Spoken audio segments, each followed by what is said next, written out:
Materi berikutnya, setelah kalian belajar sekuensial secara berurutan, algoritma sekuensial, berikutnya adalah seleksi kondisi. Seleksi kondisi. Jadi kita langsung saja ya, seleksi kondisi. Untuk mulai saya close dulu ini. Kemudian kita bikin new project seperti biasa, Java with End, Java application. Next, pertemuan.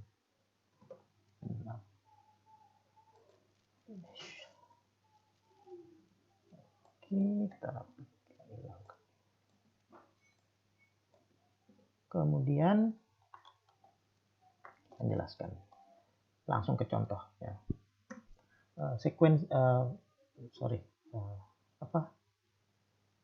Seleksi kondisi. Jadi seleksi kondisi itu seperti apa? Jadi seperti kalian lihat di video yang sudah saya playlist yang sudah saya bagikan sebelumnya, seleksi kondisi itu untuk menyeleksi dulu kondisi sebelum melakukan aktivitas. Jadi di situ ada percabangan, ya, ada pilihan apakah A atau B. Jadi dalam pilihan itu yang dipilih itu benar atau salah. Jika benar, lakukan sesuatu. Jika salah, lakukan hal sebaliknya. Kira-kira seperti itu. Nah, kata kuncinya adalah if. Ada dua bentuk dalam Java. Pertama itu if. Jadi if. Kemudian yang kedua itu switch. Switch. Bentuk yang kedua itu namanya switch. Nah, kita mulai dengan if dulu. Misalkan seperti ini. Integer x sama dengan 5. Jadi kita punya variabel x nilainya 5. Tipenya bilangan bulat ya, integer. If, jika nilai x lebih besar dari 0, perhatikan, cetak x lebih besar dari 0. Dari 0.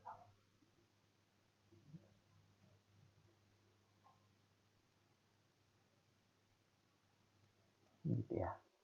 Ini hasilnya apa? Kita coba lihat hasilnya. Ya, hasilnya lihat. X lebih besar dari 0. Ini tercetak. Ya. Tapi misalnya kita buat nih min 5. Ini jadi min 5.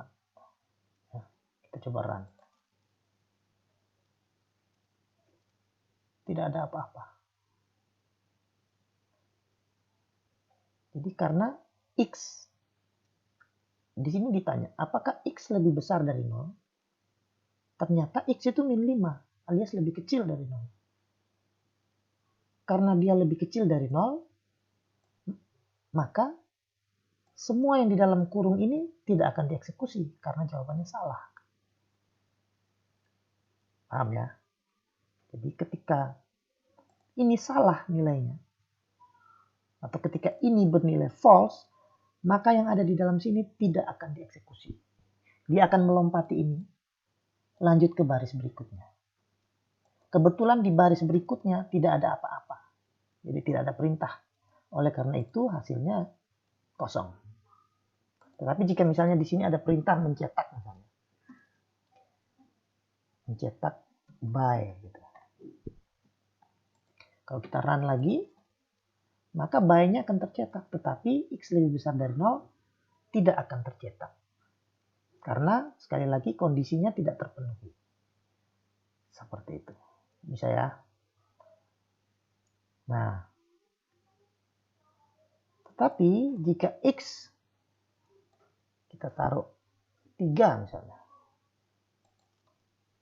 maka akan dicetak x lebih besar dari 0. Ya, kemudian setelah dia cetak ini, lanjutnya adalah ini akan tercetak ya, print by. Nah, apa yang terjadi kalau x sama dengan 0? Apa yang tercetak? Apakah benar atau salah? Nah, jawabannya salah. Apakah X lebih besar dari 0? Tidak, karena X sama dengan 0. Jadi di sini lambang lebih besar kalian harus bisa mengerti ya arti dari ini, operator pembanding ya, operator pembanding. Lebih besar, ada lebih besar, ada lebih kecil, ada lebih besar sama dengan, dan ada lebih kecil sama dengan, ada tidak sama dengan. Tidak sama dengan itu begini. Di Java, tidak sama dengan itu ya sama dengan, tidak sama dengan, tanda seru. Kalau sama dengan, bukan begini, tapi double sama dengan. Nah, kalau seperti ini, nah, dia akan cetak X lebih besar dari 0. Dia akan cetak, walaupun ini karena true ya, dia akan cetak apa saja yang ada di dalam sini, karena nilai ini true. Tapi kalau tidak lebih besar, tanda seru. Tidak, negasi ya. Tidak lebih besar. Seperti itu untuk bentuk if. Begitu ya, sampai sini bisa ya. Bentuk if seperti itu.